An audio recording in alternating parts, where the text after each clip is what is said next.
أعوذ بالله من الشيطان الرجيم. بسم الله الرحمن الرحيم.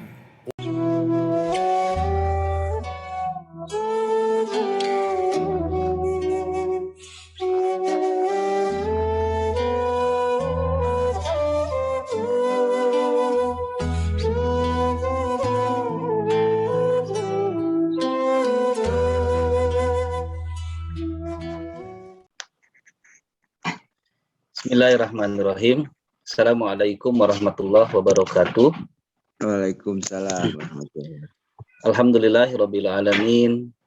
Alladzi khalaqal mauta wal hayata liyabluwakum ayyukum ahsanu amala. Wa huwal azizul ghafur. Asyhadu an la ilaha illallah wa asyhadu anna Muhammadar Rasulullah. Allahumma shalli ala sayyidina Muhammad wa ala ali sayyidina Muhammad.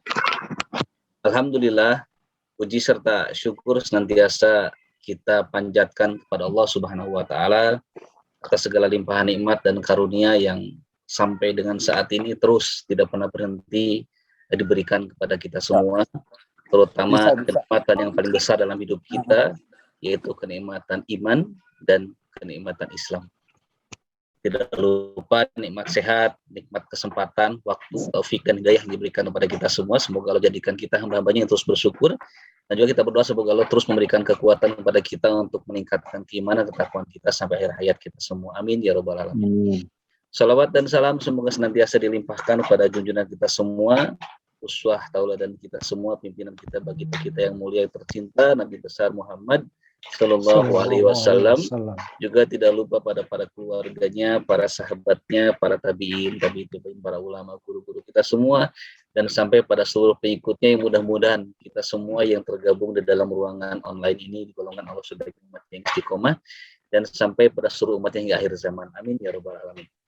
Alhamdulillah, pada malam yang sangat baik ini Allah kembali mudahkan kita, takdirkan kita untuk bisa melaksanakan salah satu kewajiban kita sebagai seorang muslim, yaitu melaksanakan thalabul ilmi, yang merupakan kewajiban kita semua sampai kita akhir hidup kita. Walaupun dengan kondisi yang masih belum memungkinkan untuk kita bertatap muka, alhamdulillah kita masih Allah istiqomahkan untuk memaksimalkan media, yaitu menggunakan media Zoom ini. Alhamdulillah, semoga insya Allah tidak mengurangi keutamaan kita dalam melaksanakan thalabul ilmi. Amin ya rabbal alamin. Kami mengucapkan terima kasih, syukran jazakallahu khairan katsiran kepada Ustadz Budi Prayitno yang alhamdulillah pada malam hari ini untuk pertama kalinya bergabung bersama kami di Masjid Asy-Syifa 3 Fakultas Kedokteran Universitas Padjadjaran. Kami alhamdulillah Ustadz, selama dimulainya pandemi pada waktu bulan Maret 2020 lalu, kita melaksanakan kajian ilmu setiap hari Ahad rutin, sampai dengan sekarang sudah lebih dari 1 tahun Ustadz kita berjalan seperti Alhamdulillah. Lokasi Masjid Asy-Syifa 3 itu sendiri Ustadz berada di Gedung Eijkman Ustadz. Gedung Eijkman, gedung Rumah Sakit Pendidikan Universitas Padjadjaran yang di depan IGD Rumah Sakit Hasan Sadikin. Alhamdulillah, sebelum pandemi kajian kita berjalan rutin setiap selesai sholat duhur. Jadi ada kajian ba'da duhur Ustaz, alhamdulillah. Dan selama pandemi ini belum bisa kita mulai kembali. Kita menunggu instruksi dari para ahli barangkali ya yang berkompeten di bidangnya. Semoga secepatnya kita kalau memudahkan untuk bisa sholat berjamaah, rapat kembali, bisa melaksanakan thalabul ilmi kembali secara offline bertatap muka.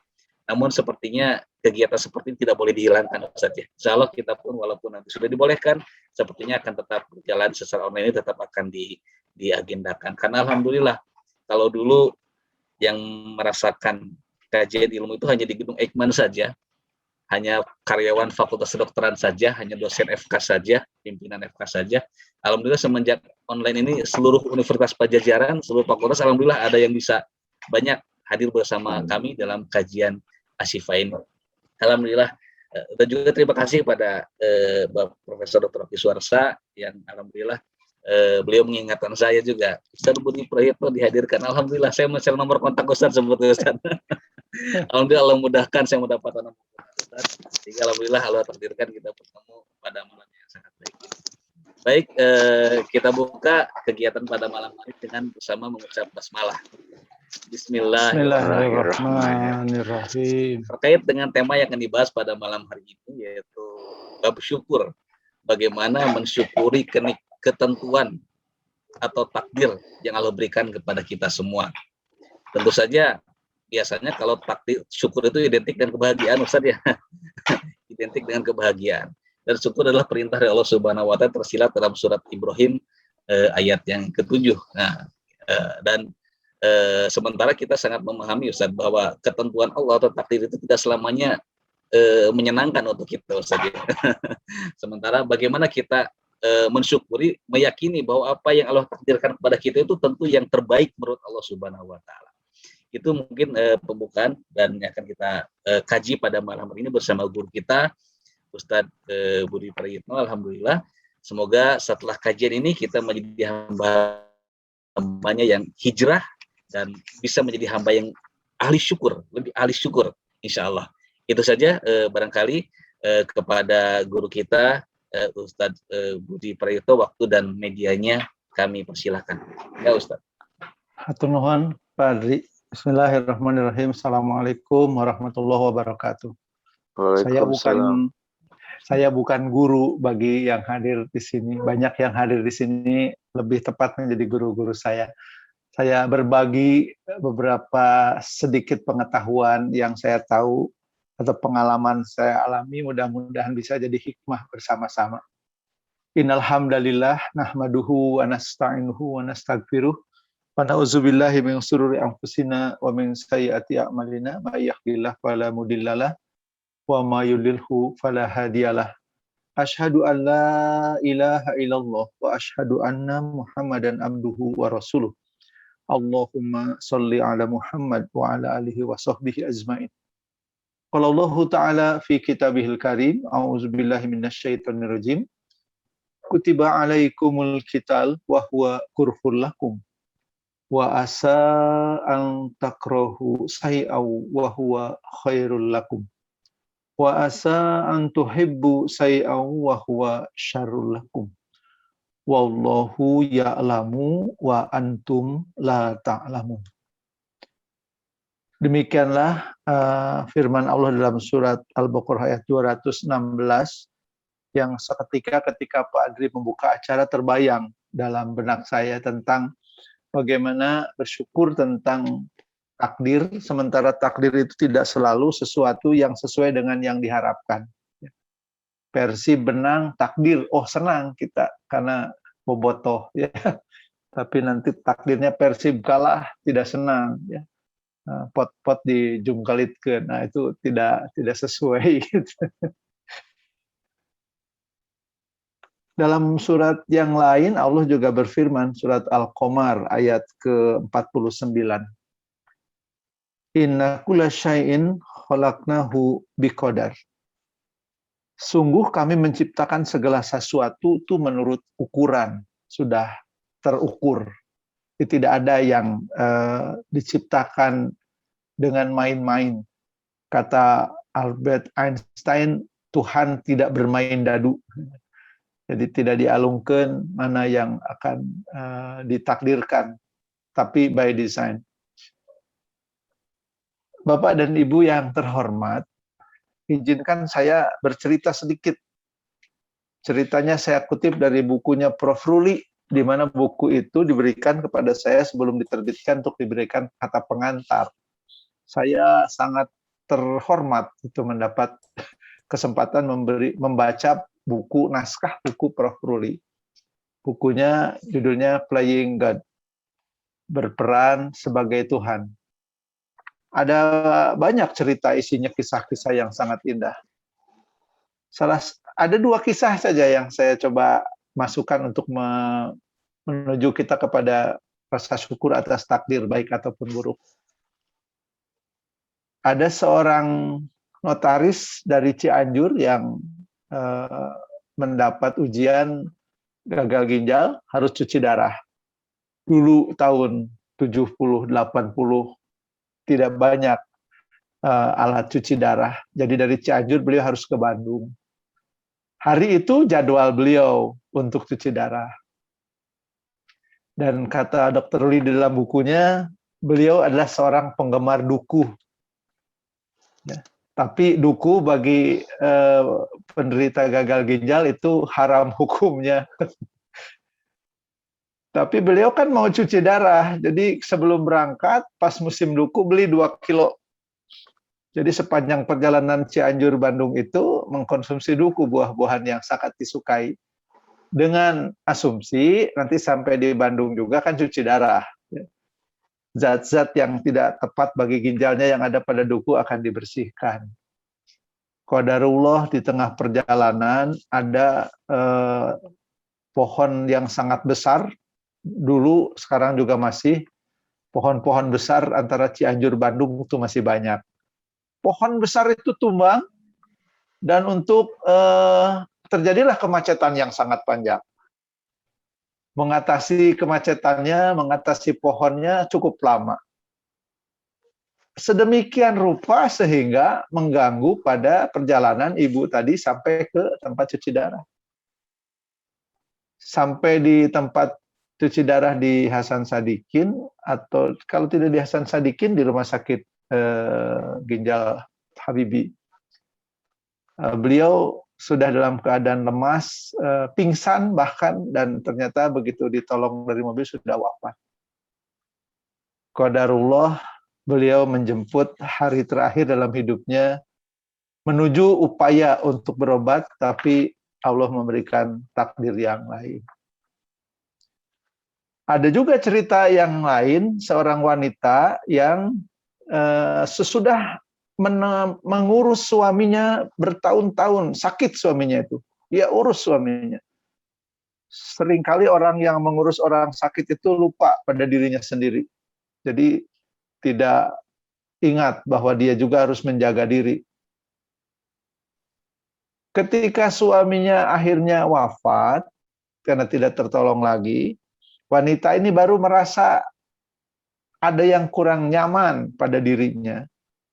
Maka beliau pun kontrol, periksa ke dokter. Sesudah periksa ke dokter, ternyata diagnosa dari Dokter Ruli, beliau harus segera mendapat pertolongan cuci darah. Rupanya selama ini gejala-gejala gagal ginjalnya diabaikan karena sayangnya pada suami. Dia lupakan rasa sakit pada tubuhnya, dia tolong suaminya, dan setelah suaminya wafat, barulah dia merasa ada yang tidak nyaman. Setelah diperiksa, ternyata beliau juga gagal ginjal.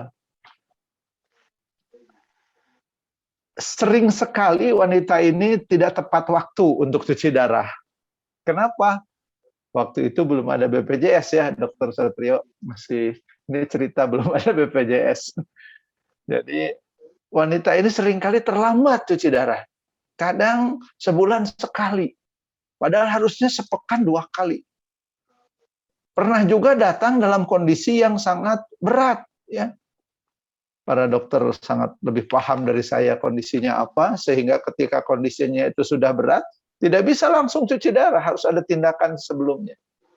Nah, pada saat terakhir datang dalam kondisi yang tidak bagus itu, wanita ini kemudian berwasiat kepada Dokter Ruli. Dok, katanya, nanti lagi mah kalau saya datang dalam keadaan begini teh, tidak usah dibantu lah, katanya. Karena mungkin buat saya mati itu lebih baik. Suaminya meninggal, tidak meninggalkan warisan. Suaminya juga bekerja di perusahaan kecil yang tidak memberikan jaminan asuransi kesehatan. Dan dia punya 2 anak. Anak-anaknya dua-duanya dititipkan, satu di orang tuanya, satu di mertuanya. Dia mencoba bertahan hidup dengan bekerja sebagai sekretaris di sebuah perusahaan kecil juga perusahaannya. Gajinya juga kecil, kalau perusahaannya kecil, biasanya gajinya kecil. Tidak ada asuransi juga, tidak ada jaminan. Jadi dia kalau cuci darah itu betul-betul mengandalkan uang yang bisa disisihkan. Jadi dia berkata pada Dokter Ruli, Dok, nanti lagi kalau saya datang ke sini dalam keadaan repot begini, biarin aja lah. Karena buat saya mungkin meninggal itu lebih baik daripada hidup repot begini. Bapak Ibu dokter bisa merasakan bagaimana kalau datang pasien dengan seperti itu. Dokter Ruli tidak berkomentar. Nah, hanya di lain waktu terjadilah peristiwa di mana Dokter Ruli sedang mendapat tamu. ada kunjungan dari Belanda. Sepasang suami istri yang sedang bulan madu. Teman lama Dokter Ruli, ya, ketika Dokter Ruli sekolah di Belanda, tinggal di rumah beliau. Jadi ketika beliau ke Indonesia tinggal di rumah Dokter Ruli. Nah, ketika tamu itu sedang berkunjung, sedang minum-minum gitu sore-sore, datang telepon dari rumah sakit, dari suster mengabarkan pada Dokter Ruli bahwa pasiennya datang dalam kondisi kurang baik. Pasien yang mana, kata Dokter Ruli? Yang itu, kata susternya, yang biasa kalau datang suka terlambat dan kondisinya sekarang tidak baik. Dokter Ruli jadi ingat bahwa pasiennya itu pernah berwasiat kalau ternyata nanti datang dalam kondisi kurang baik, sudah biarin aja gitu. Tapi kan tidak mungkin dokter begitu, terikat oleh sumpah dokter. Hanya ini dokter sedang ada tamu, jadi coba suster ditangani dulu ya, nanti saya segera. Tidak lama kemudian susternya nelfon lagi. Dok, ini gawat katanya. Sambil terdengar suara kondisi pasien yang sangat tidak baik. Dokter pun segera pamitan pada tamunya, kemudian mengunjungi pasiennya, memberikan pertolongan. Alhamdulillah qadarullah, pasiennya bisa diselamatkan. Dan wanita itu pun sehat kembali. Besok paginya Dokter Ruli berkunjung lagi, visit pagi-pagi sebelum mau jalan-jalan dengan tamunya. Pasiennya berkata, dok, saya alhamdulillah sehat, tapi gimana ya dok, katanya. Kata Dokter Ruli, nggak usah gimana-gimana, sekarang sudah sehat, insya Allah. Kemudian Dokter Ruli melanjutkan menemani tamunya. Tamunya 2 orang dari Belanda. Punten, tamunya teh udah orang Belanda, bukan Muslim lagi ya, penjajah kafir. Dan ternyata pelit ya, pelit itu tamunya teh. Pelitnya dari mana? Pengen jalan-jalan ke Pasar Baru, ke Braga, ke Tangkuban Perahu, itu standar katanya. Waktu jalan-jalan ke Pasar Baru, nawarnya luar biasa. Nawarnya luar biasa. Jadi nggak jadi beli di Pasar Baru, karena kata orang Belanda ini masih terlalu mahal. Coba lihat di Braga, kata Dokter Ruli, di Braga mah tuh langkung awis ya, barang-barang yang dicari. Begitu di Braga, lebih mahal lagi. Akhirnya kata Dokter Ruli, apa sih yang Anda inginkan, barangnya tunjuk sajalah, nanti saya belikan. Karena capek nganter, Prof. Jadi capek nganter-nganter, mendingan tos memang meserkeun. Sesudah itu standar lah, jalan-jalan Tangkuban Perahu, Maribaya, kemudian pulang. Nah, sore-sore ketika sedang ngopi bersama, orang Belanda itu bertanya, Rul, kemarin pasien kamu gimana kondisinya? Oh, sudah baik, kata Dokter Ruli. Kok kelihatannya gawat? Iya. Apa sakitnya? Ya, dia cuci darah. Tapi masalahnya dia seringkali datangnya terlambat. Harusnya sepekan 2 kali, tapi ternyata dia datang kadang 2 pekan sekali. Kadang-kadang 3 pekan sekali. Pernah juga sebulan sekali, kata Dokter Ruli. Loh, kenapa bisa begitu? Ya karena dia tidak punya uang, kata Dokter Ruli. Dia tidak punya uang, dalam keadaan miskin, dia tidak bisa selalu berobat tepat waktu karena tidak punya biaya. Oh, memang tidak ada jaminan kesehatan di negara kamu? Waktu itu belum ada BPJS. Nggak ada, kata Dokter Ruli. Di sini mah belum. Ya, belum ada. Kalau orang sakit ya begitulah, dia harus ngatur waktu sendiri. Nah, orang bule yang kafir dan pelit ini ngobrol terus berdua. Terus kemudian dia bilang pada Dokter Rul, kami ini kan ke sini mau bulan madu. Dari Bandung dia mau ke Jogja, dari Jogja mau ke Bali, dari Bali mau ke Toraja. Untuk paket sampai ke Jogja, kami sudah bayar katanya. Tapi untuk Bali dan Toraja kami belum bayar. Terus maksudnya gimana, kata Dokter Ruli? Kami akan batalkan wisata ke Bali dan Toraja. Maksudnya gimana? Ya saya nggak jadi aja katanya. Jadi dari Jogja nanti kami akan pulang ke Belanda. Nah, paket untuk di Bali dan Toraja itu kira-kira 4.000 gulden. Nah, uang ini 4.000 gulden, kata tamunya, orang Belanda yang kafir dan pelit itu, ini saya sumbangkan aja untuk pasien kamu. Saya sumbangkan untuk pasien kamu, untuk biaya berobat dia. Jadi maksudnya kamu tidak jadi. Ini 4.000 gulden mereka kemudian serahkan, titipkan ke Dokter Ruli. Singkat cerita, dokter Lili besoknya datang ke rumah sakit dan bilang kepada ibu itu, ibu, di rumah sakit ini sudah ada deposit untuk pengobatan ibu. Jadi ibu nanti harus rutin sepekan 2 kali berobat ke sini tanpa harus memikirkan biaya. Dari mana dok? Diceritakanlah bahwa ada yang menyumbang 2 orang teman dari Belanda. Ibu ini terharu luar biasa, kemudian akhirnya rutin cuci darah. Rutin cuci darah, dalam keadaan sehat, wajahnya makin cerah, badannya makin sehat. Qadarullah, kemudian beliau bertemu seorang duda, ya, karyawan TVRI, dulu TVRI BUMN, jadi juga ada Askes dulu ya. Nah, si ibu ini kemudian sesudah uang 4.000 guldennya habis di deposit rumah sakit, juga bisa melanjutkan berobat terus. Suaminya yang baru, seorang karyawan TVRI, juga memiliki sedikit uang, dan kemudian mereka hidup bahagia, kemudian mereka buka rumah makan Sunda di Jakarta. Jadi Bapak dan Ibu dokter yang berbahagia, Majelis Masjid Asy-Syifa rahimakumullah, kita itu tidak pernah tahu apa yang akan terjadi ke depan. Boleh jadi kamu membenci sesuatu, padahal yang kamu benci itu baik buatmu. Rasa cinta dan kasih sayang seorang tua pada anak tentu sangat hebat. Tapi apakah anak yang dicintai itu akan sampai umur dewasa atau diambil oleh Allah dalam usia muda? Kita tidak tahu. Ada dokter Ahmad, dokter anak. Dulu prakteknya di daerah Marga Cinta, ya. Dokter polisi. Ya, Pak Dokter Ahmad itu polisi. Saya ingat betul karena anak saya yang pertama namanya Ahmad, berobat ke dokter Ahmad, suka ketawa-ketawa kalau datang. Ahmad, sini sama dokter Ahmad. Saya rumah di daerah SMP 18 waktu itu, berobat, membawa anak berobat ke dokter Ahmad. Tapi satu ketika saya datang ke tempat praktek dokter Ahmad, tutup. Saya tanya ke apotek, ini kok kapan bukanya? Kata yang jaga apotek, tutup Pak, nggak buka lagi katanya. Kenapa? Beliau pindah ke Jakarta. Kenapa? Dokter Ahmad punya anak satu-satunya anaknya meninggal dalam kecelakaan angkot di Bandung. Jadi Dokter Ahmad nggak kuat di Bandung, lihat angkot, ingat anak. Maka beliau pun kemudian pindah. Insya Allah, Dokter Ahmad juga sekarang sudah wafat. Kita doakan beliau ada di tempat yang bahagia di alam barzah. Juga putranya yang sudah wafat lebih dulu.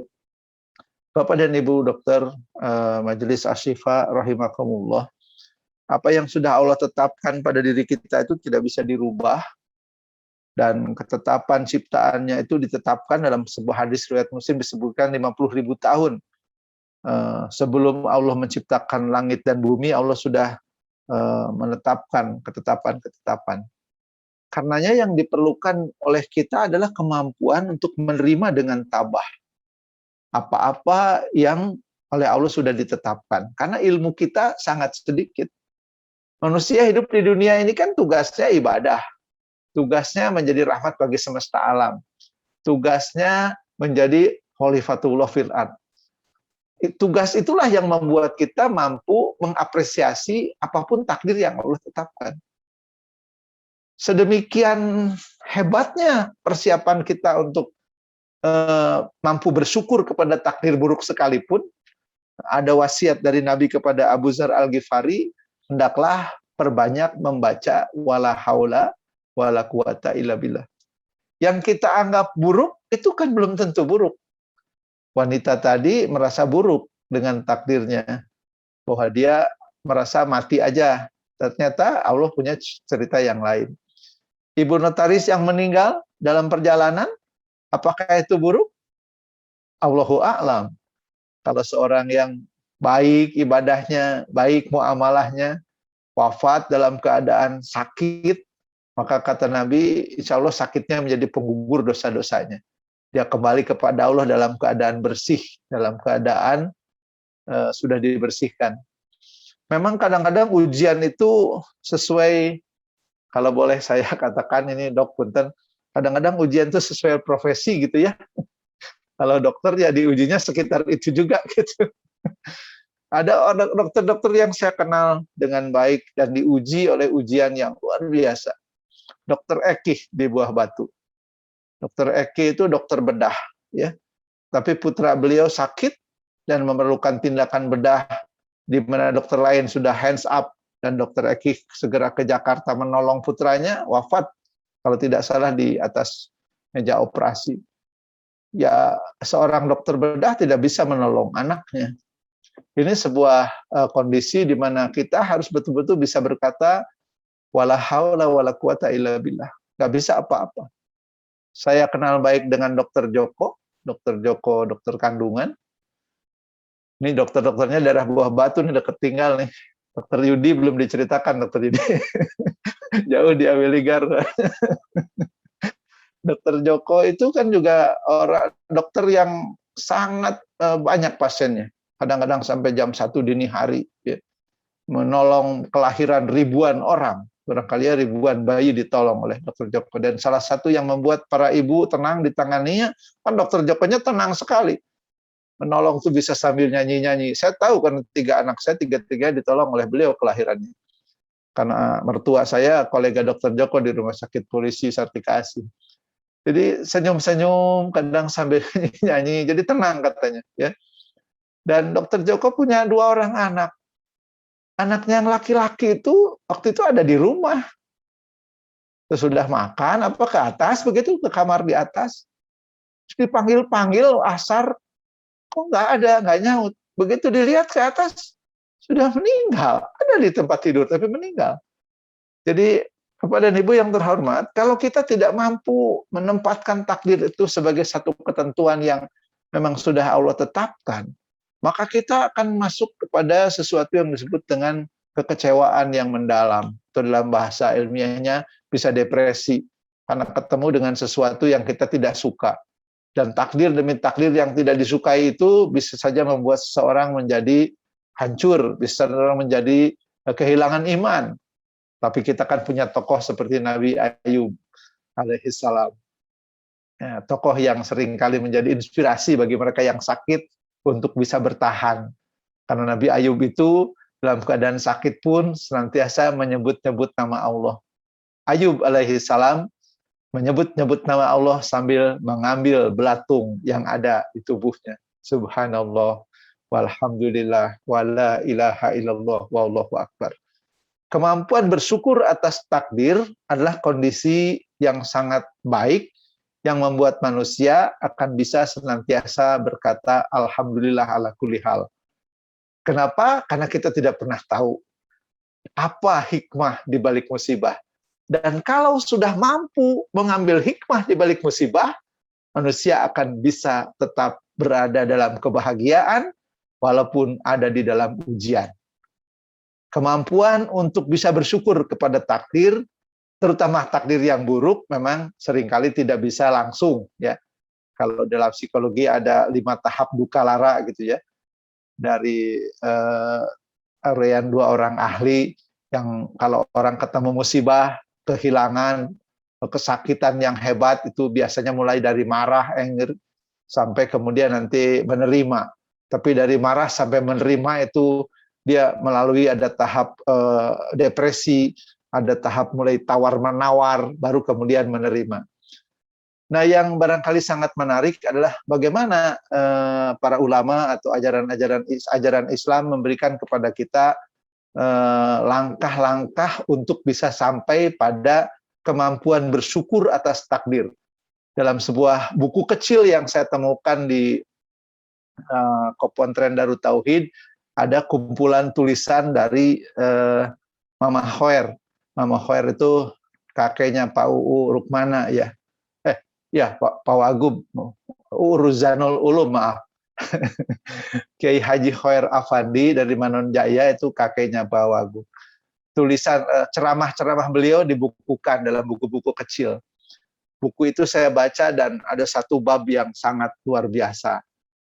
Tentu semuanya luar biasa, tapi yang saya mampu tangkap di antara tulisannya adalah buku yang tulisannya berjudul Tunggara Manggih Lebaran. Dokter Satria ngerti nggak Tunggara Manggih Lebaran?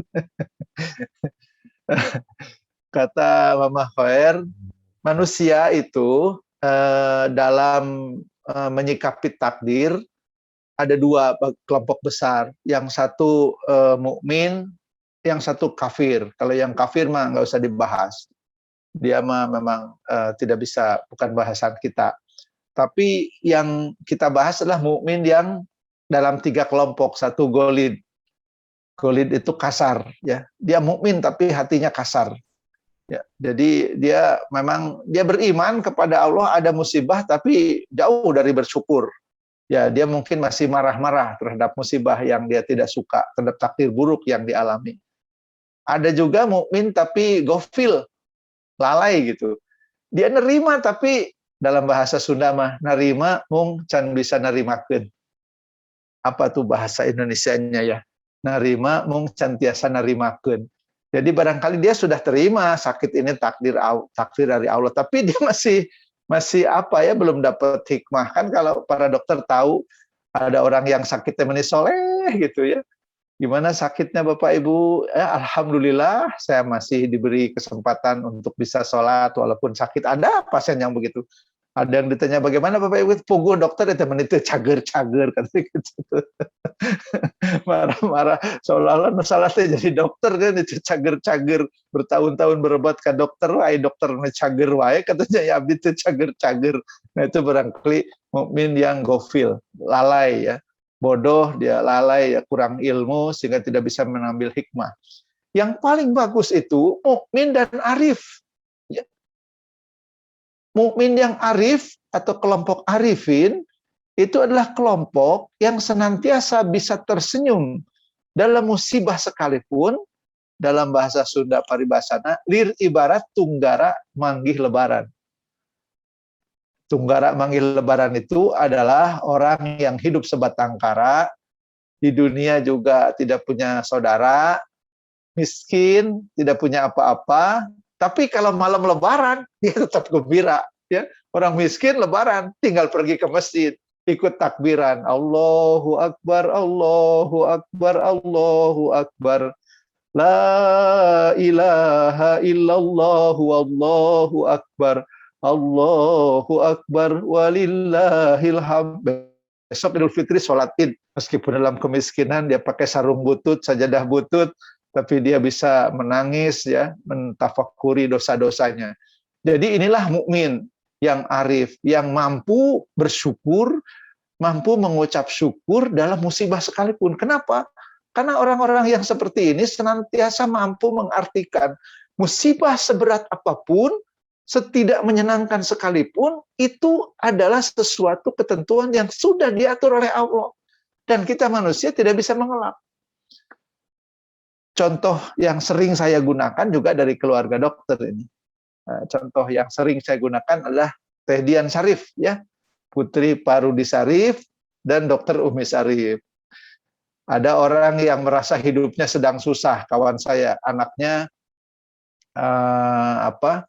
kanker darah, leukemia. Kawan saya punya anak leukemia, mau berobat ke Singapura. Dia sedang mengarrange program untuk konsul ke Singapura. Nah, dalam rangka itu kemudian dia ada urusan ke Jakarta.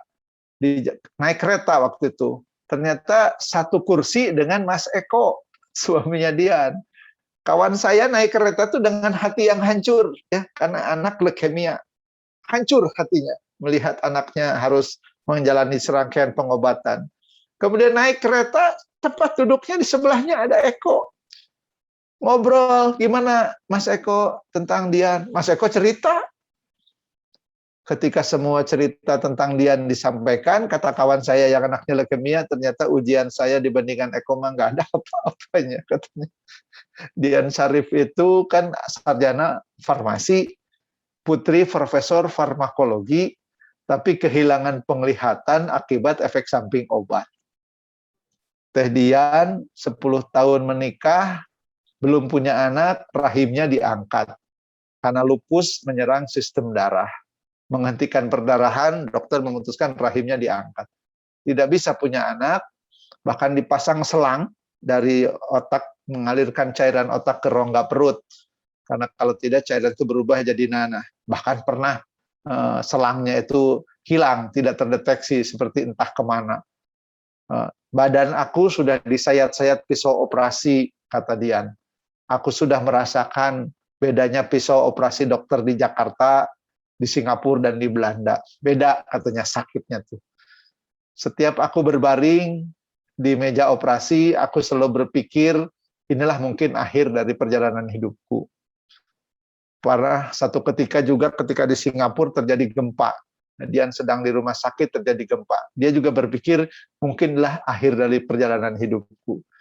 Ini putri Profesor Farmakologi almarhum Dr. Rudi Syarif yang ketika beliau masih hidup sering hadir kalau kajian-kajian bersama dengan Dian, suka di belakang Pak Rudi duduknya pakai kacamata hitam ya. Siang-siang di ruangan pakai kacamata hitam. Kata saya, "Ai Bapak kunaon ngai kacamata hitam?" "Bud," katanya. "Itu kuat Bapak mah," katanya. "Kalau saya yang sakit mungkin saya bisa nerima, katanya. Tapi ningali Dian seperti itu, saya bukan tidak percaya takdir," kata Pak Rudi. "Saya yakin betul ada takdir Allah, tapi melihat apa yang dialami oleh anak saya, putri kesayangan mendapati ujian seperti itu, saya sok kuat," katanya.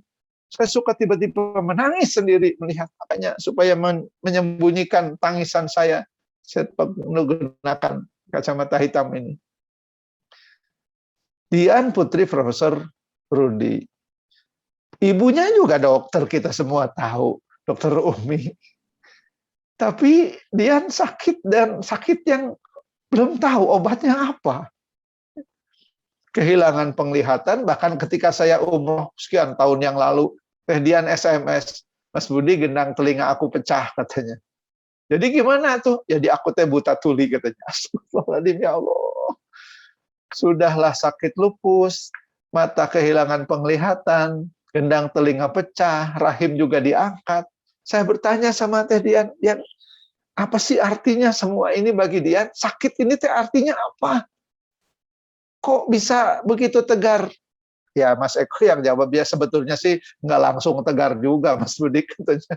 "Mengalami juga masa-masa depresi, masa-masa marah. Kami mengalami itu. Ketika Dian sakit dan dirawat dalam kondisi yang sangat berat," kata Mas Eko tuh, "saya juga berdoa sama Allah teh, ya Allah sembuhkan, ya Allah sembuhkan." Tapi ternyata nggak sembuh-sembuh katanya. Sampai akhirnya turun saya dari ruang perawatan itu ke musola rumah sakit. Dan di musola rumah sakit itu saya berdoa dengan doa yang sangat berat bagi saya, katanya. Mas Eko berkata, "Ya Allah, kalau memang sakit bagi Dian adalah sesuatu yang lebih baik, maka berikan kepada kami kekuatan untuk menerimanya. Tapi seandainya sembuh bagi Dian lebih baik, sembuhkanlah ya Allah." Jadi kata Mas Eko, "Saya pasrah pada Allah, saya ridho dengan takdir ini. Apapun yang Allah tetapkan, saya terima." Maka kemudian saya tanya pada Dian, "Jadi gimana Mbak Dian, sakitnya ini artinya apa?" Dian menjawab, "Mas Budi, saya dulu karyawan bank, sekarang jadi karyawan Allah," katanya. "Maka sakit bagi saya," kata Mbak Dian, "adalah bentuk lain dari kasih sayang Allah kepada saya.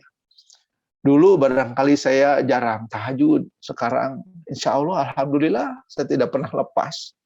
Dulu mungkin saya kurang rajin baca Quran. Sekarang saya mencari-cari, waktu itu mencari-cari Quran audio, atau bahkan mungkin membuat juga audio Quran. Sekarang saya membaktikan diri untuk bagaimana mengisi sisa-sisa umur ini dengan kebaikan demi kebaikan. Dan Masya Allah, alhamdulillah, penglihatan Mbak Dian bukan berkurang, malah bertambah baik, kabar terakhir itu ya. Kan teorinya makin menyusut, tapi kelihatannya malah bertambah baik. Doa demi doa, amal soleh demi amal soleh, maka Dian masuk kategori orang yang arif, yang mampu bersyukur, tetap tersenyum dalam musibah yang sehebat apapun. Kenapa? Karena menyadari bahwa musibah itu datang dari Allah. Wala haula wala quwata illa billah. Nah, kembali kepada Mama Hoer, bagaimana itu supaya bisa begitu ya? Pak Adri, kan ujung-ujung syukur juga belum tentu bisa gitu. Tahapnya apa? Kata Mama Hoer, tahapnya ada 4. Yang pertama adalah inkito. Inkito itu, bahasa Sunda dulu nih ya, nah, bahasanya enakeun gitu.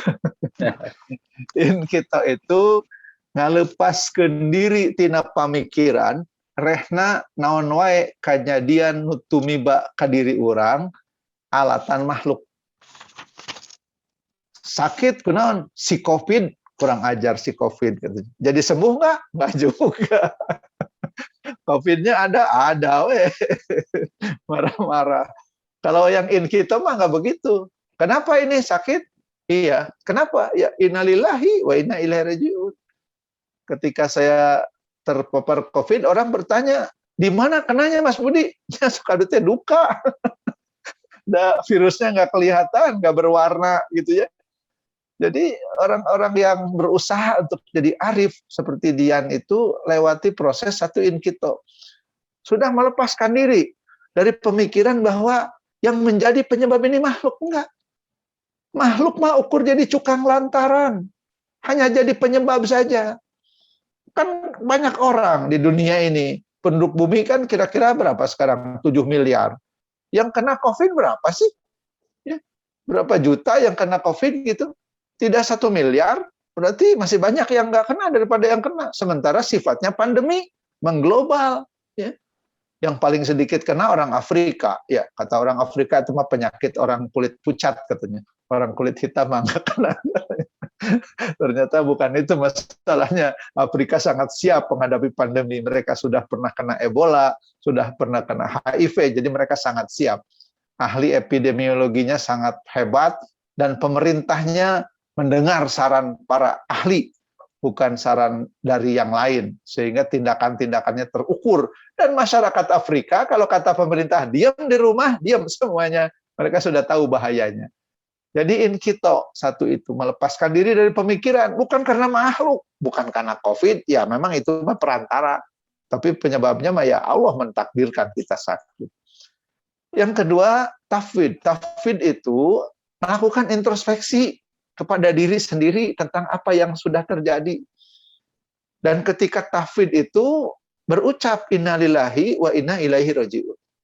Wala haula wala quwata illa billah. Rabbana la tuzigh qulubana ba'da idh hadaitana wa hab lana min ladunka rahmah innaka antal wahhab. Ini barangkali inti daripada 4 langkah. Yang pertama tadi kita melepaskan diri dari pemikiran bahwa yang terjadi ini karena makhluk. Yang kedua, kemudian melakukan introspeksi diri. Kemudian dalam introspeksi diri itu berucap dan meyakini betul konsep innalillahi wa inna ilaihi rajiun. Kemudian mengamalkan wasiat Nabi untuk mengucapkan wala haula wala quwata illa billah, dan dipahami bahwa tidak ada suatu kekuatan yang terjadi kecuali dengan pertolongan Allah. Tidak ada pula sesuatu terjadi walaupun seluruh penduduk bumi berhimpun untuk memberikan manfaat, Allah tidak ridho, nggak jadi. Seluruh penduduk bumi 1000 jin berhimpun untuk memberikan kecelakaan, tapi Allah tidak izinkan, tidak terjadi. Maka yang kedua dalam tafwid adalah berucap wala haula wala quwata illa billah, dan menyeimbangkan hati dengan doa yang sangat indah di Al-Maidah ayat 8 tadi, Rabbana la tuzigh qulubana ba'da idh hadaitana wa hab lana min ladunka rahmah innaka antal wahhab. Yang ketiga kata Mama Khair, supaya kita mampu tetap tersenyum dalam musibah, perbanyak istighfar. Karena boleh jadi musibah yang kita alami itu adalah penggugur dosa. Kan kata dalam sebuah hadis disebutkan ada orang yang sudah tobat katanya. Tapi kenapa sesudah tobat itu malahan jadi suka dapat musibah. Bertanyalah kepada Siti Aisyah. Siti Aisyah bertanya kepada Rasulullah SAW. Rasul kemudian menjawab dan disampaikan melalui lisan Siti Aisyah. Boleh jadi orang yang tobat itu kurang amal. Ya. Memang dosanya diampuni ketika dia taubat, tapi harusnya dia menutup kejelekan-kejelekan di masa lalu dengan kebaikan di masa kini. Nah, untuk menyeimbangkannya, menambah amalnya, karena kasih sayang Allah, diberilah dia sakit atau musibah. Yang sakit atau musibah itu, kalau diterima dengan ridho, jadi catatan amal. Maka yang ketiga adalah istighfar, perbanyak istighfar, karena dengan istighfar dosa-dosa diampuni. Dengan istighfar kita diberi jalan keluar dari persoalan hidup kita. Dengan istighfar kita dihibur. Dengan istighfar dibukakan pintu rezeki dari sumber yang tak terduga. Yang keempat, kata Mama Khair, jangan lupa menutup dan senantiasa dengan doa. karena doa itu sesuatu yang sangat indah. Saya yakin Bapak Ibu dokter yang hadir lah ahli-ahli doa. Seorang dokter yang solehah berkata kepada saya sebetulnya seringkali merasa berat kalau melakukan operasi, seorang dokter mata. Karena ini sesuatu yang sangat sensitif. Tapi saya hanya berdoa saja pada Allah, ya Allah tolonglah saya, bimbing tangan hamba-Mu yang lemah ini, bimbing hati dan pikir hamba ini, dan berikan kepada hamba-Mu pertolongan, agar apa yang dilakukan ini berhasil, dan pasien yang ditolong mendapatkan kesembuhan. Jadi doa itu sesuatu yang sangat indah, nyambung tuh kita dengan Allah tuh kalau dalam doa, nyambung betul. Kita merasa rendah dalam pandangan Allah, nggak bisa apa-apa. Nolong orang sakit memang keahlian para dokter, tapi yang menyembuhkan mah Allah. Di dinding ruang praktek Dr. Azali, Prof. Azali ada tulisan, dan apabila aku sakit, dialah yang menyembuhkan. Kaligrafinya ada ditempel, seolah Prof. Azali ingin memberikan kepada pasien-pasiennya keyakinan juga, bukan saya yang menyembuhkan, tapi Allah, dan apabila aku sakit, dialah yang menyembuhkan. Maka doa menjadi satu perbuatan yang sangat indah. Kan kata Allah juga, ud'uni astajib lakum, memohonlah maka akan aku ijabah permohonan. Nah, terakhir barangkali masalah doa ini seringkali salah, karena orang kadang-kadang berdoa tapi ketika tidak dikabulkan marah. Kotanya dikabulkan, kata Pak Ustadz, nah abdi berdoa tapi tidak dikabulkan. Karena doa itu diijabah bukan dikabul. Ijabah itu dijawab. Jawaban doa maybe yes, maybe no, ya. Kalau no, mungkin Allah sedang menyiapkan yang lain yang lebih baik. Kalau yes, maka itu pertanda memang apa yang kita minta akan sesuai dengan yang Allah rencanakan bagi kita. Bapak dan Ibu yang terhormat, Kang Adri memberitahu saya mulai jam 8, tapi tidak diberitahu saya selesainya jam berapa gitu. Oh, siap-siap Ustaz. Jadi saya pikir yang disampaikan cukup, mudah-mudahan bermanfaat. Kalau ada yang mau menambahkan, mangga. Kalau ada yang bertanya dan saya bisa menjawab, mangga kembali ke Kang Andri. Baik, izin pada ngalet. Ya, syukran jazakallah Ustaz. Ya, mohon maaf, izin saya lupa menyampaikan, biasanya kajian Asyifa itu memang dimulai tepat pukul 8. Kita maksimal sampai setengah 10 Ustaz. Oh, lama juga. Ya, saya suka ada banyak pertanyaan sih Ustaz ini. Biasanya pemateri menyampaikan sampai jam 9, 30 menit dilanjutkan untuk beberapa pertanyaan.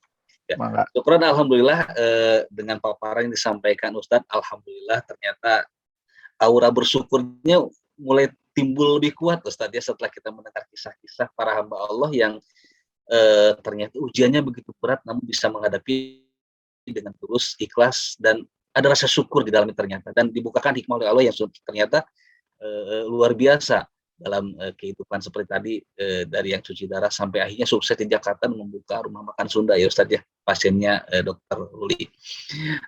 Baik, kepada para jamaah sekalian, silakan barangkali ada yang ingin ditanyakan, dikonsulkan, boleh melalui chat atau mungkin silakan untuk memanfaatkan fitur raise hand-nya. Silakan melalui audio barangkali jika ada yang akan ditanyakan.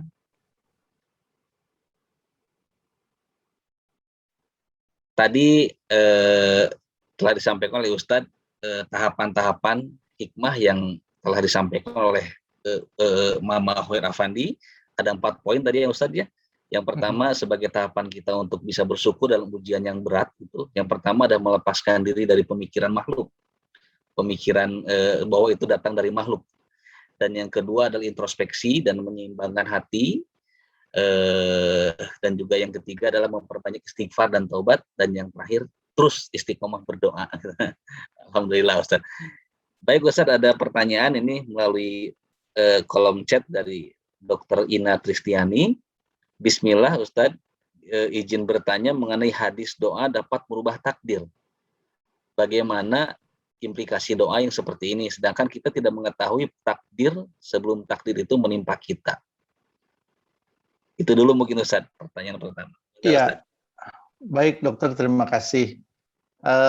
Justru karena kita tidak tahu takdir apa yang akan terjadi, maka kita dianjurkan berdoa.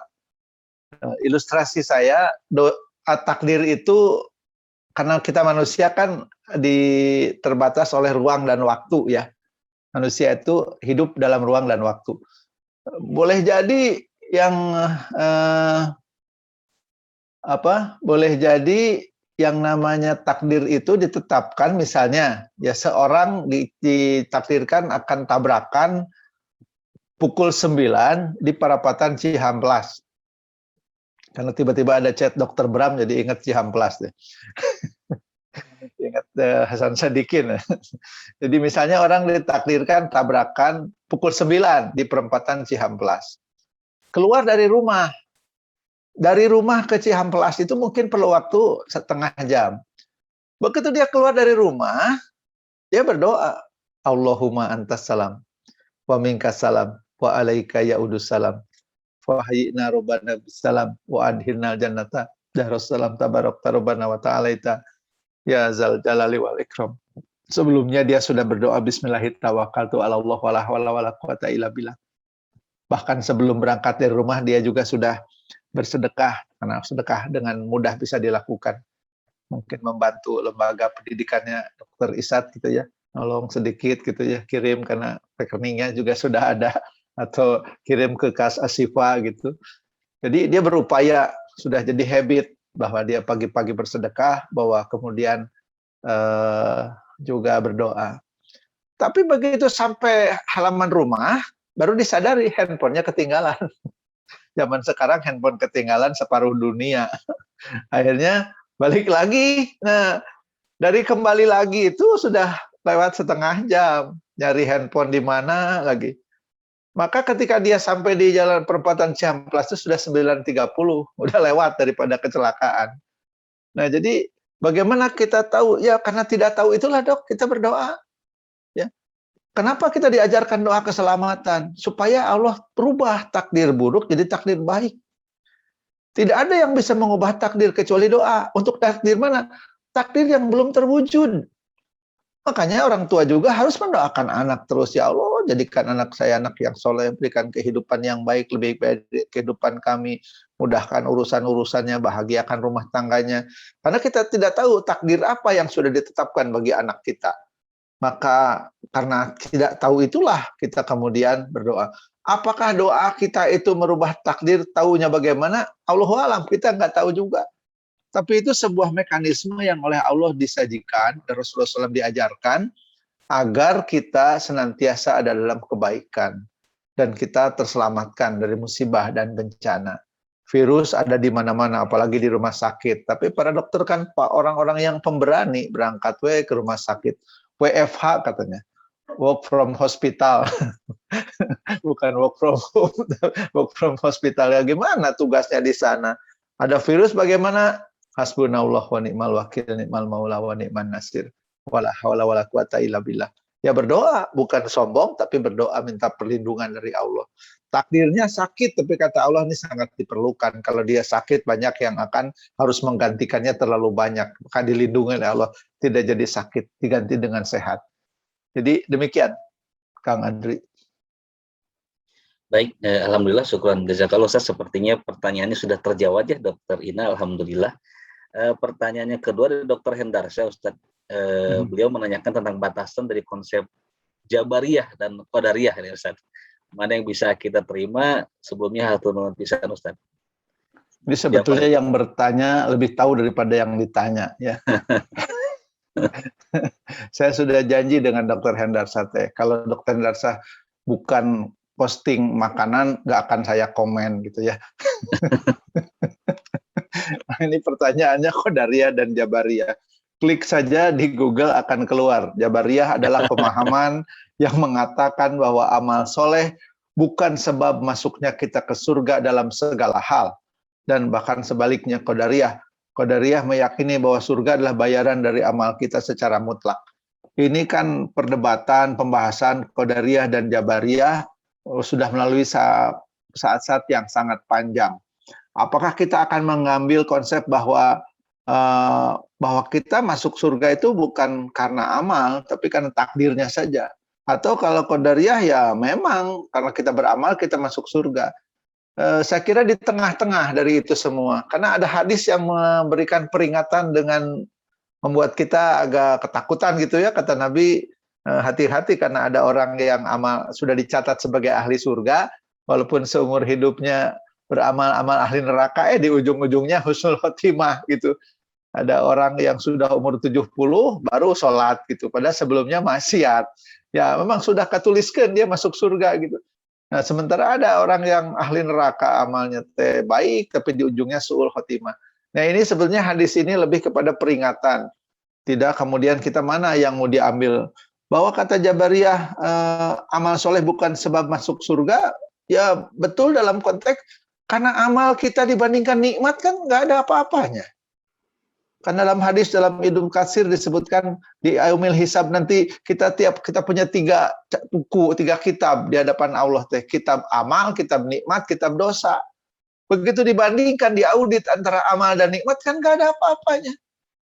Kata para dokter, jantung kita berdenyut sehari semalam 103.000 kali. Kalau satu denyut jantung harus diucapkan hamdalah supaya apple to apple antara amal dengan nikmat, kan nggak kekejar. 103.000 kali sehari semalam, hamdalah hanya untuk jantung, belum untuk paru-paru, belum untuk ginjal, belum untuk empedu, belum untuk yang lain. Bahkan seluruh sel tubuh kita kan 1 kilogram tubuh manusia kira-kira 1 triliun sel. Kalau saya 70 kilo, 70 triliun. Bagaimana mensyukurinya? Kalau itu harus dikejar dengan hamdalah, nggak kekejar. Jadi kata malaikat ini orang beriman, ya Allah. Amalnya ada, tapi amal dibandingkan nikmat nggak sebanding sama sekali. Jadi kalau dikatakan bahwa, kalau kata Jabariyah, bukan amal yang menyebabkan surga, memang nggak bisa kalau hanya lihat dari satu sisi itu. Karena nikmat kita terlalu banyak dibandingkan dengan amal, nggak ada apa-apanya. Amal kita dibanding nikmat nggak ada apa-apanya. Belum lagi dosa lagi, ya. Dosa kita banyak sekali. Mau dibagaimanakan hambamu ini, ya Allah, kata malaikat. Amalnya banyak, dia beriman. Sementara kan dalam hadis-hadis disebutkan, barang siapa mengucapkan la ilaha illallah, wajib baginya surga. Dalam hadis lain disebutkan, kalau seorang hamba datang kepadaku dengan membawa dosa sepenuh isi dunia, ya, tapi dia tidak menyekutukan aku dengan sesuatu pun, maka aku akan datang kepadanya, aku hampiri dia dengan ampunan sebanyak dosa yang dia bawa. Maka kata Allah pada malaikat, orang ini amal-amalnya, pahalanya aku lipat gandakan. Ada yang 100, ada yang 700, ada yang 1000 kali, ada yang 100.000 kali. Sampai ada amal kita tuh pahalanya unlimited. Oleh Allah dilipat gandakan sampai kita nggak tahu bilangan apa. Dirahasiakan oleh Allah. Bagaimana dengan nikmat darimu ya Allah, kata malaikat. Nikmat dariku itu gratis, kata Allah. Ya, yang diminta dari nikmat itu hanya cukup disyukuri saja. Ya. Dengan sholat duha, kita sudah bersedekah dengan setiap ruas tulang yang ada di tubuh kita. Sholat duha 2 rakaat itu sama dengan mensedekahi seluruh ruas tulang, artinya bersyukur atas setiap nikmat yang Allah sudah berikan. Terus dosa-dosanya bagaimana ya Allah? Dosa-dosanya, kata Allah, aku ampuni. Ya, jadi kalau kita lihat Jabariyah begitu, terus kata Qadariyah bahwa surga itu bagian dari amal, kita bisa ada, bukan harus Jabariyah dan bukan harus Qadariyah.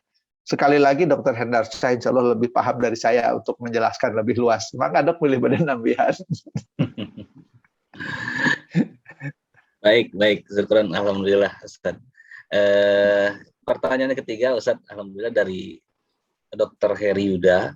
Beliau menanyakan bagaimana membedakan sakit itu ujian atau musibah atau azab, ada tambahannya. Ya. Enggak Ustaz. Kalau untuk orang mukmin tidak ada azab. Yang diazab itu orang-orang yang kafir. Ya. Kaum Nabi Lut diazab, dibalikin bumi. Jadilah mereka ditempatkan di tempat yang paling rendah di muka bumi, di Laut Mati. Danau Laut Mati 400 meter di bawah permukaan laut. Tempat paling rendah di muka bumi. Sedemikian marahnya Allah. Ya. Itu orang-orang kafir diazab. Kalau orang-orang muslim itu tidak diazab. Dia paling diuji. Apakah ini musibah atau ujian? Ya musibah itu ujian. Ya. taunya dari mana? Mungkin karena kita banyak dosa, sebetulnya mah merenung aja sejenak gitu. Kita punya dosa nggak ya? Oh, gelingan seueur gitu. Oh, berarti ini mah teguran kata dosa-dosa kita ya. Udah berapa umur kita teh? Oh, 60 hampir nih. Saya misalnya ya, hampir 60. Hafalan ayatnya berapa banyak? Ah, masih sedikit. Terus dapat musibah, asik gak mau pantes. Sama Allah tadi ditegur. Ai kamu umur sudah tua, apal Quran tuh apal-apal, hadis tara dibaca, amal kurang, ada orang susah tidak nolong, ada kesulitan di tengah kota tidak bantu. Ah, kayaknya memang pantas diberikan musibah atau ujian berupa sakit. Jadi sebetulnya proses apakah ini musibah atau ujian terpulang kembali kepada bagaimana kita memaknakannya. Ya. Tinggal bagaimana, kata Ebit mah, kita menempatkannya di belahan jiwa yang mana kita sembunyikan, katanya. Jadi pada di mana disimpan. Ketika kita memaknakan sakit ini sebagai musibah, hati-hati kalau kemudian kita menganggap kita teh pantas dapat sakit, kita mah bager, kita soleh, istighfar. Hati-hati, kita merasa soleh, merasa bager, merasa tidak pantas dapat sakit, jangan-jangan itu penyebabnya kita dikasih sakit, karena kita lupa bahwa kita sebetulnya harus banyak istighfar dan minta ampun. Jadi bagi kita sakit itu apapun bentuknya, apakah itu musibah, apakah itu ujian, yang diperlukan adalah bagaimana kita menerima apa-apa yang Allah tetapkan sebagai ketentuan Allah, ridho dengan ketetapannya. Tapi kata Nabi, kalau Allah sayang pada satu kaum, Allah akan memberikan kepadanya ujian. Di antara bentuk ujian itu sakit. Makin Allah sayang, ujiannya itu makin besar, katanya. Nah, jadi kita maknakan saja sebagai ujian dari Allah. Adapun misalnya ini adalah penggugur dosa, alhamdulillah. Jadi konsep memaknai sakit itu bisa sebagai ujian, ya ridho enggak, tahan tidak. Atau sebagai musibah, ya sudah berupaya, sudah vaksin, sudah prokes, sudah kena juga, ini musibah. Nah, ini ketetapan Allah, namanya musibah tetap diterima. Innalillahi wa inna ilaihi rajiun, wala haula wala quwata illa billah. Tapi kalau azab mah bagi orang mukmin mah enggak, insya Allah. Karena orang mukmin mah disayang betul sama Allah. Baru aja orang mukmin mah niat baik, itu tuh sudah jadi satu kebaikan. Ya. Baru niat mau berbuat baik, itu udah satu kebaikan. Ya. Dan kalau dia datang kepadaku sejengkal, kata Allah kan, aku akan datang padanya sedepa. Kalau dia datang kepadaku sedepa, aku akan datang kepadanya sehasta. Kalau dia datang kepadaku dengan berjalan, aku akan menyongsongnya dengan berlari. Itu jadi bagaimana menyikapi sakit itu lebih kepada kita memahami sebagai sebuah komunikasi dengan Allah. Boleh jadi musibah, mungkin iya ditampi.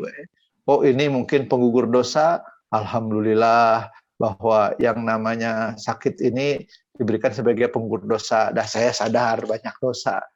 10 hari harus dirawat, 12 hari harus dirawat, bahkan 1 bulan ada yang dirawat, ditampi kalayan karidoan.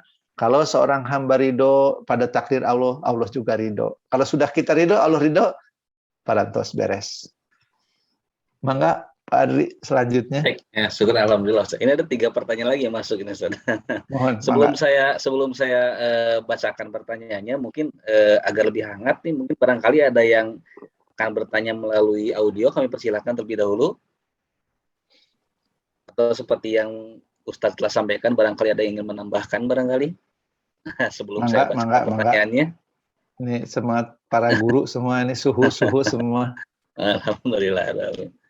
Baik, seperti tidak ada usah saya pertanyaan. Ini ada pertanyaannya masuk dari Dr. Udeng Daman. Hanya saya kurang paham nih pertanyaannya. Bagaimana kaitan mempertanggungjawabkan dan sudah takdirnya?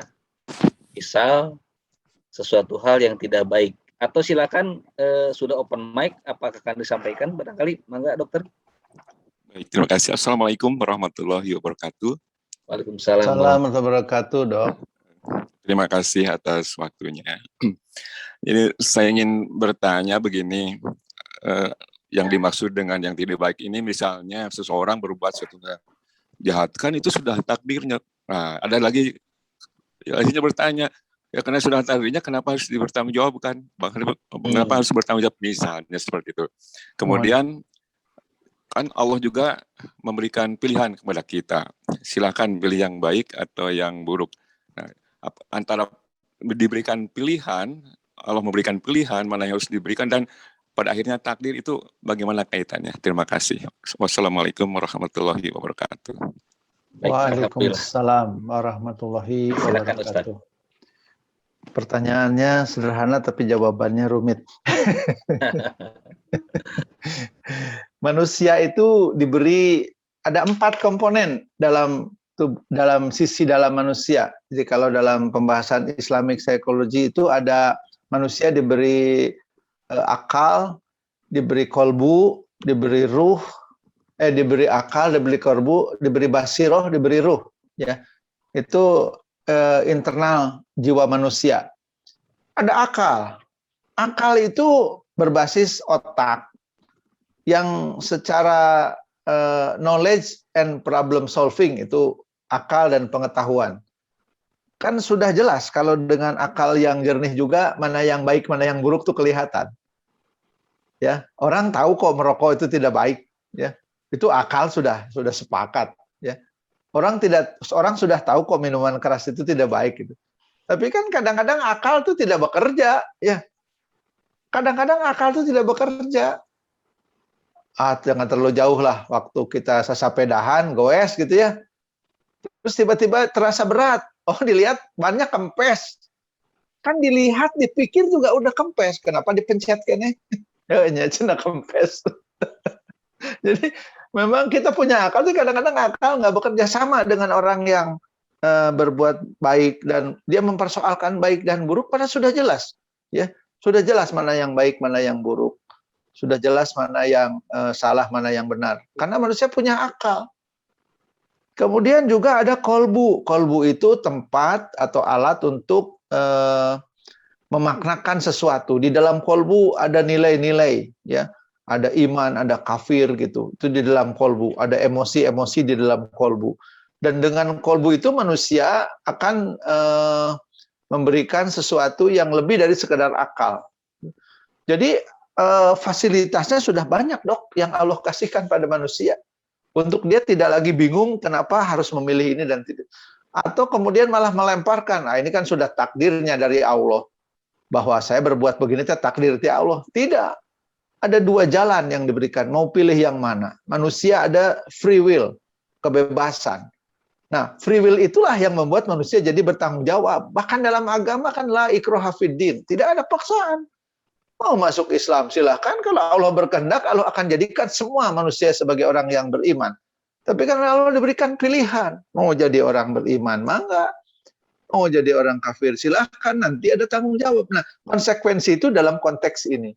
Bahwa ada kebebasan, ada free will yang sifatnya memang terbatas, manusia punya kehendak bebas, dan dari kehendak bebas itulah kemudian manusia menjadi diminta bertanggung jawab.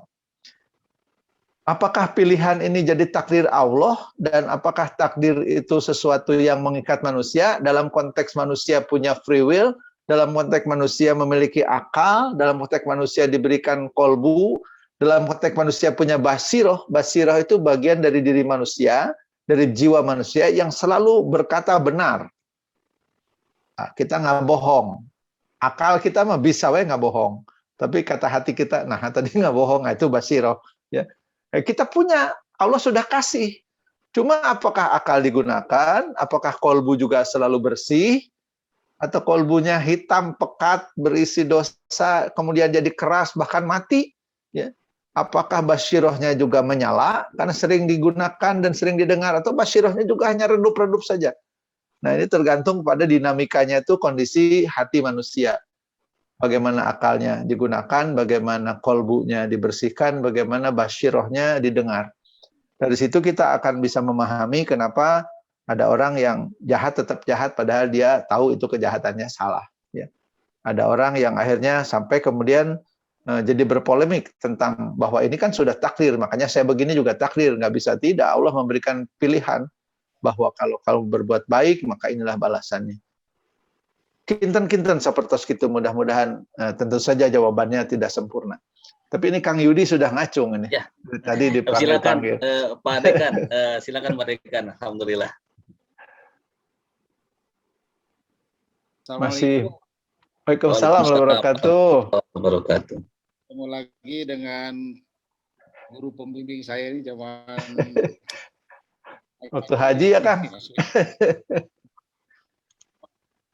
Punten nembe rapat sareng Prof Dri janten ngadua lah biasa. Nah, terkait dengan topik kita ya Pak Budi, bersyukur kalau kita mendapatkan sesuatu yang baik, menyenangkan, mudah sekali kita bersyukur, berucap alhamdulillah dan lain sebagainya.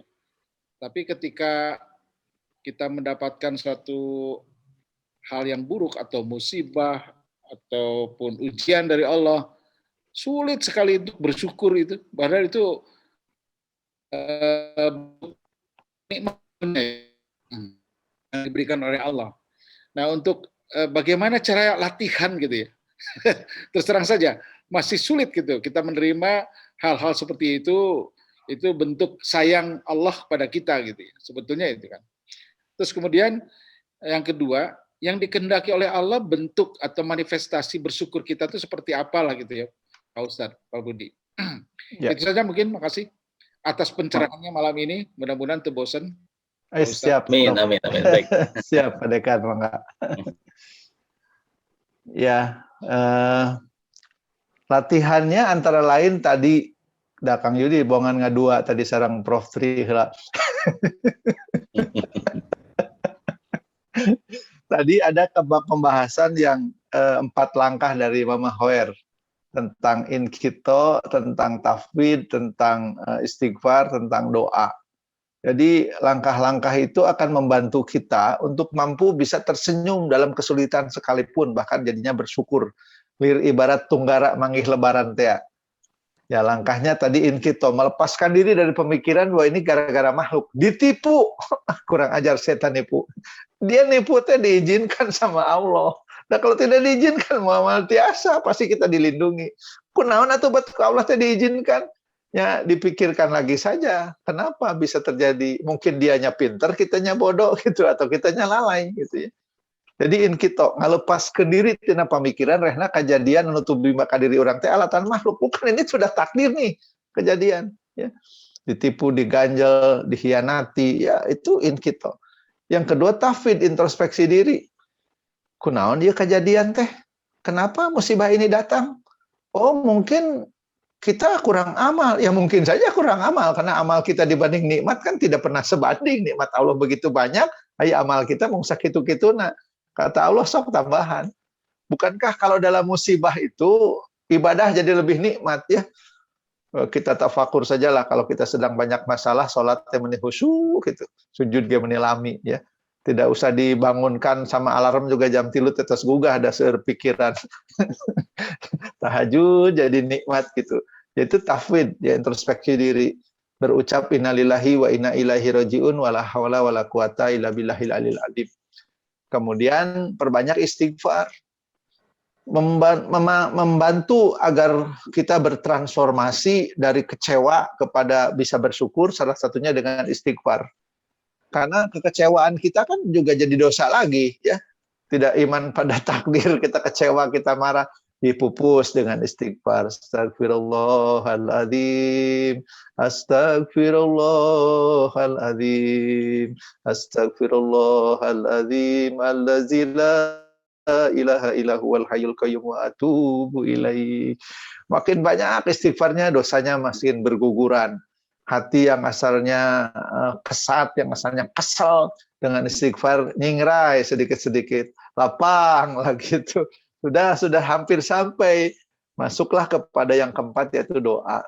Rabbana la tuzigh qulubana ba'da idh hadaitana wa hab lana min ladunka rahmah innaka antal wahhab. Ya Allah, jangan sampai dengan musibah ini kami kehilangan rasa syukur kepada nikmat-Mu yang banyak.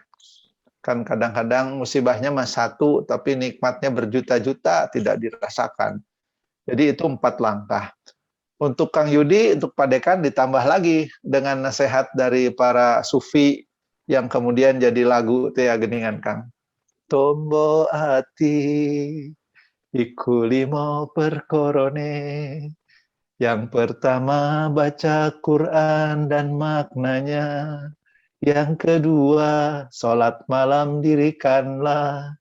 Yang ketiga, berkumpullah dengan orang-orang soleh.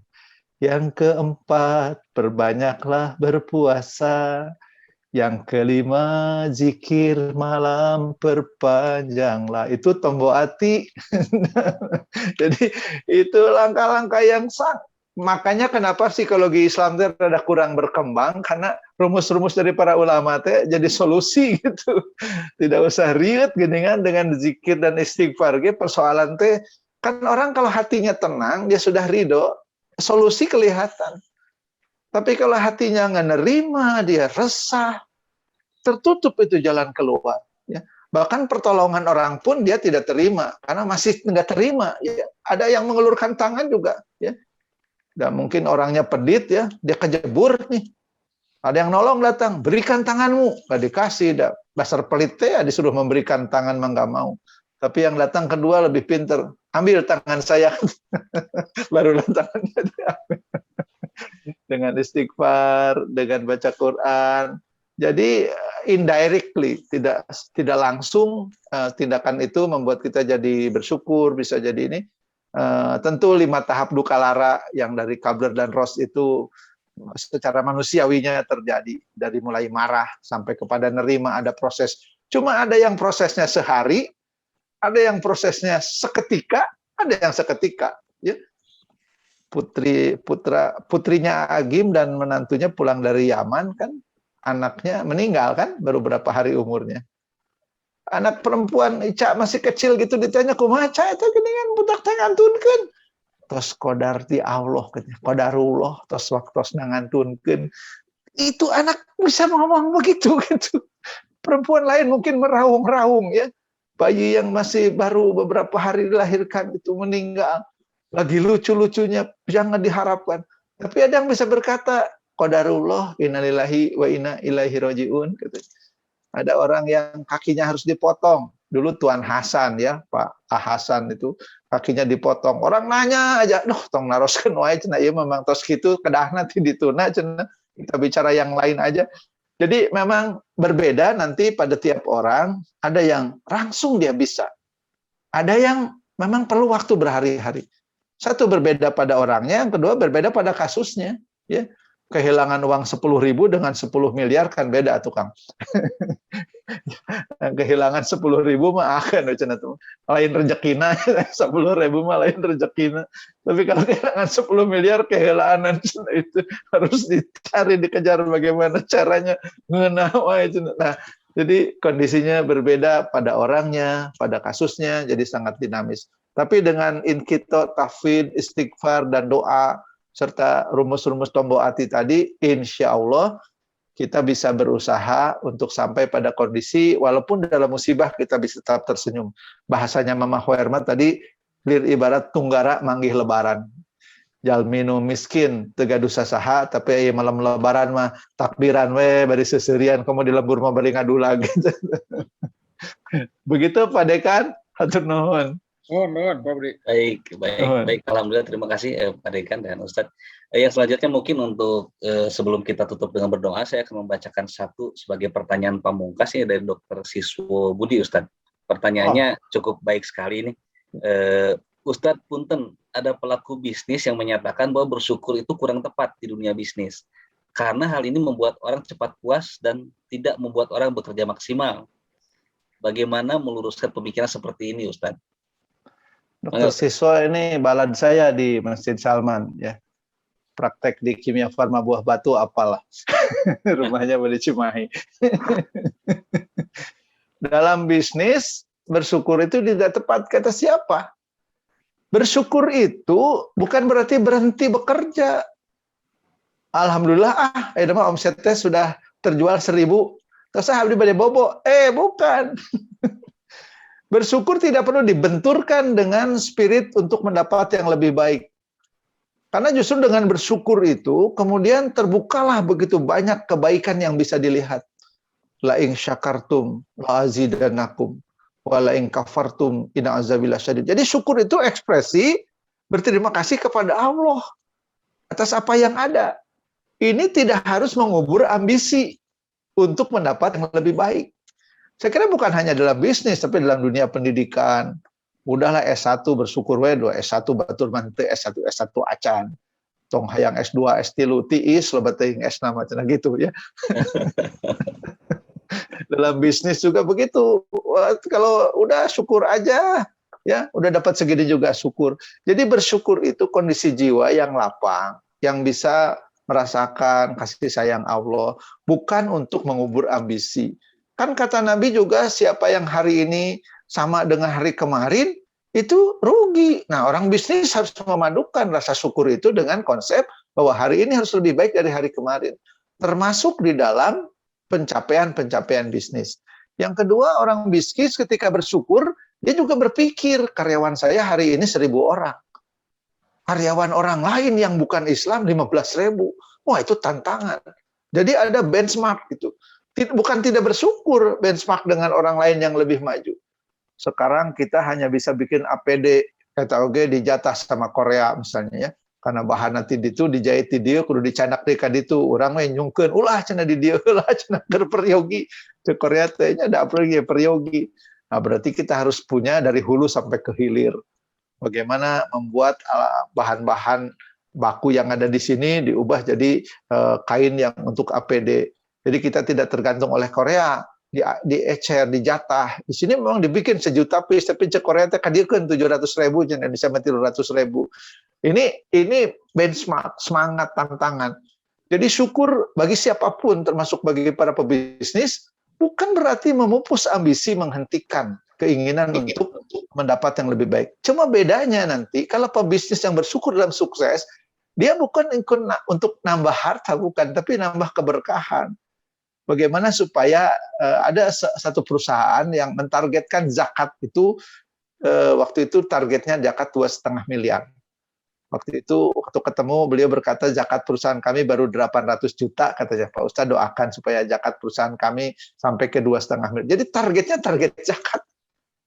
Berarti kan target zakatnya target untung. Kalau zakatnya 2,5% dari keuntungan, kalau sekarang zakatnya 800 juta, nanti 2,5 miliar. Berarti kan akan ada peningkatan.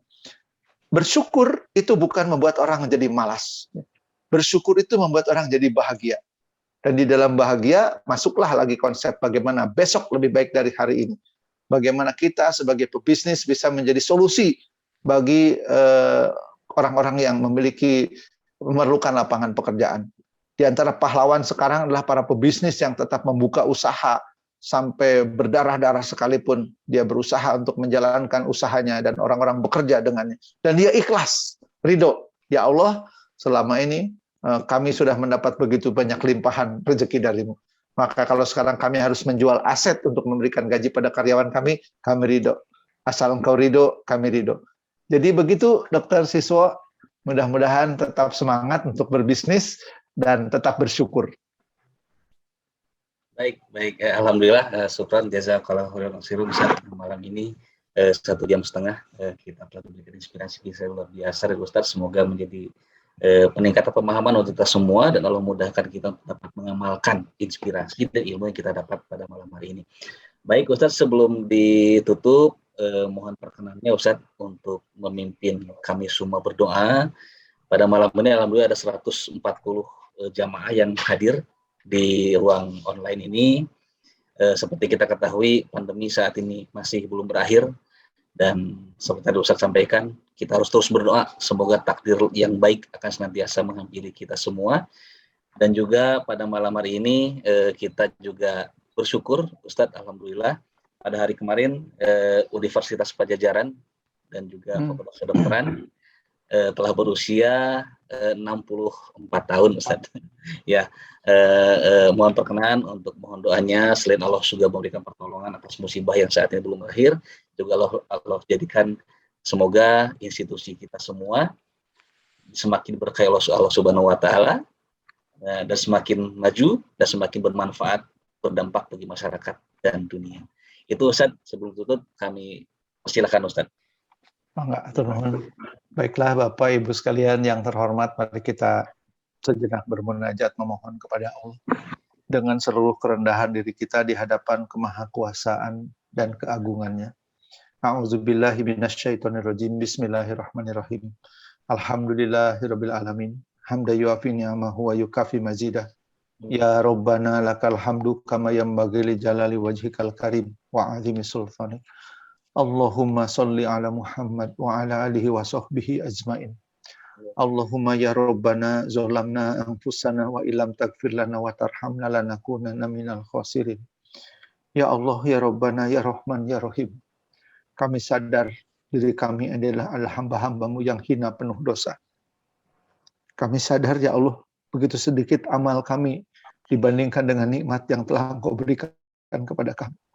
Kami sadar, ya Allah, bahkan kami seringkali berbuat zalim pada diri kami sendiri. Karenanya kami memohon kepadamu ampunan atas segala dosa-dosa kami. Ampuni kami, ya Allah, dengan segala dosa dan kesalahan kami. Dengan kezoliman-kezoliman yang kami lakukan pada diri kami sendiri. Ampuni kami karena kemalasan-kemalasan kami. Ampuni kami karena ketidakseriusan kami untuk menyelesaikan urusan-urusan kami. Sehingga ada beberapa hal dalam hidup kami yang nampak tidak seharusnya terjadi. Yang terjadi karena kemalasan kami. Karena ketidakmampuan kami. Ya Allah, ya Rabbana, ya Rahman, ya Rahim, ampunilah kami. Dan kalau bukan Engkau yang mengampuni kami, kepada siapa lagi kami mengadukan nasib diri kami yang lemah dan hina ini. Engkau yang maha pengasih, Engkau yang maha penyayang, Engkau yang memperhatikan setiap doa dari hamba-hambamu. Engkau yang akan menentukan takdir-takdir, dan kami bermohon kepadamu, berikanlah kami takdir-takdir yang baik dalam kehidupan kami. Hindarkan kami dari takdir-takdir yang buruk, yang seandainya itu tetap Engkau takdirkan kepada kami, berikan kepada kami kemampuan untuk menerimanya dengan penuh keridhaan. Namun kami memohon kepadamu, ya Allah, seandainya Engkau akan berikan kepada kami musibah, Engkau berikan kepada kami ujian, jangan uji kami dengan ujian yang sekiranya kami tidak sanggup mengatasinya. Rabbana la tu'akhidna in nasina aw akhtana. Rabbana wa la tahmil alaina isran kama hamaltahu 'alal ladzina min qablina. Rabbana wa la tuhammilna ma la taqata lana bih. Wa'fu anna waghfir lana warhamna anta maulana fansurna 'alal qaumil kafirin. Ya Allah, ujian, musibah, cobaan, dan berbagai peristiwa yang hadir dalam hidup kami kadang-kadang membuat kami merasa jauh darimu. Bahkan mungkin kami terperosok ke dalam sesuatu yang Kau tidak ridhoi. Maka jagalah hati kami, ya Allah, agar hati kami senantiasa ada dalam kebaikan dan senantiasa berbaling kepadamu. Rabbana la tuzigh qulubana ba'da idh hadaitana wa hab lana min ladunka rahmah innaka antal wahhab. Ya Allah, jangan Kau biarkan kami jatuh kepada kesesatan. Sesudah Kau tunjukkan kepada kami jalan hidup yang penuh dengan kebenaran. Ya Allah, ya Rabbana, ya Rahman, ya Rahim, Engkaulah yang maha memberi, maka berikanlah kebaikan-kebaikan kepada kami. Engkaulah yang maha memiliki segala ilmu dan pengetahuan, maka berikanlah pengetahuan yang benar kepada kami hamba-Mu yang bodoh ini. Engkaulah sumber segala kekuatan, wala haula wala quwata illa billahil aliyil azim. Berikan kepada kami kekuatan, kami hamba-hamba-Mu yang lemah, tiada berdaya tanpa kekuatan dari-Mu. Engkaulah yang maha kaya, yang menggenggam segala bentuk rezeki yang diperlukan oleh kami dalam hidup kami. Maka bukakan pintu-pintu rezeki kami, ya Allah. Kami yang miskin tanpa rezeki dari-Mu memohon kepadamu, agar Kau berikan kepada kami rezeki yang penuh dengan keberkahan. Yang dengan rezeki itu kami bisa merasakan kebahagiaan. Dan lapang hati kami ketika kami harus berbagi dengan sesama. Allahumma ya Rabbana, ya Rahman, ya Rahim. Semoga Engkau berikan keberkahan kepada Universitas Pajajaran dan Fakultas Kedokteran Unpad, agar senantiasa bisa menebarkan manfaat bagi sesama. Melahirkan orang-orang yang mampu berbuat baik bagi sesama. Melahirkan orang-orang yang memberikan rahmat, menebarkan rahmat bagi semesta. Ya Allah, ya Rabbana, berkahi institusi ini. Berkahilah para pemimpinnya, berikan kepada mereka kekuatan untuk memimpin institusi ini, untuk memimpin lembaga ini, menjadi lembaga yang penuh dengan keberkahan.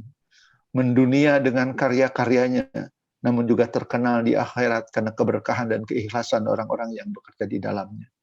Rabbana, lindungilah kami dari segala hal dan musibah yang pasti kami tidak akan sanggup mengatasinya tanpa pertolongan dari-Mu. Ya Allah, enyahkanlah wabah dari muka bumi. Hilangkanlah wabah dari muka bumi. Hilangkanlah wabah, wabil khusus COVID-19 dari muka bumi. Dan berikanlah kemampuan kepada kami untuk mengatasinya. dengan pertolongan dan kekuatan yang berasal darimu. Hasbunallah wa ni'mal wakil, ni'mal maula wa ni'man nasir. Ya Hayyu ya Qayyum, la ilaha illa anta, subhanaka inni kuntu minaz zalimin. Rabbana atina fid dunya hasanah wa fil akhirati hasanah wa qina azabannar wa adkhilnal jannata ma'al abrar ya aziz ya ghaffar ya rabbal alamin. Subhana rabbika rabbil izzati amma yasifun wa salamun alal mursalin. Alhamdulillahirabbil alamin. Alhamdulillahirrahmanirrahim. Syukran jazakallah Ustadz atas doanya. Semoga Allah insya Allah mengijabah doa kita semua. Allah angkat pandemi sehingga kita bisa beribadah kembali seperti dahulu, normal kembali di masjid-masjidnya Allah. Dan semoga Allah jadikan keberkahan untuk institusi kita, Universitas Pajajaran, Fakultas Kedokteran saat ini yang sudah berusia 64 tahun.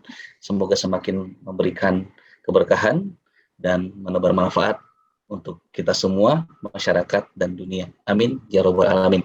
Itu saja kegiatan kita pada malam hari ini.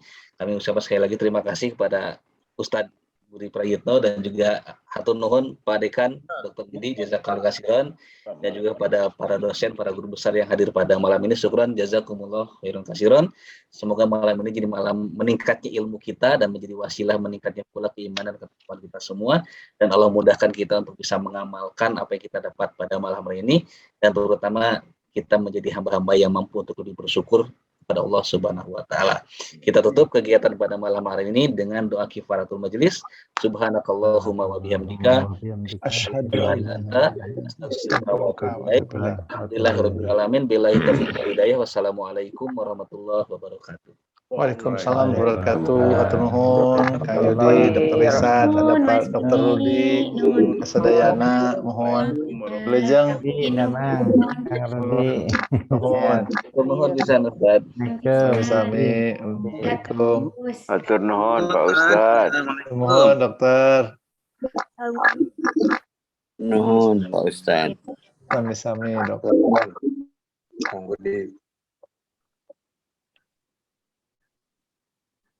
pamit. Ustadz dijadwalkan lagi bulan depan Ustadz ya. Mangga. Pamit. Sarang dokter Rudi mas tiap sasi. Sarang anestesi. Mangga. Nuhun abdi ti payun. Assalamualaikum. Waalaikumsalam. Mangga. warahmatullahi wabarakatuh. Nuhun Pak Ustad.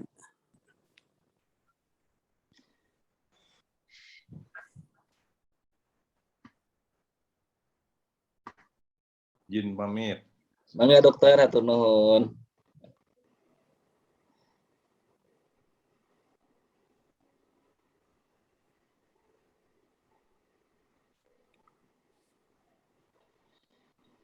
Izin pamit. Baik, mohon izin pertemuan malam ini akan ditutup. Terima kasih. Assalamualaikum warahmatullahi wabarakatuh.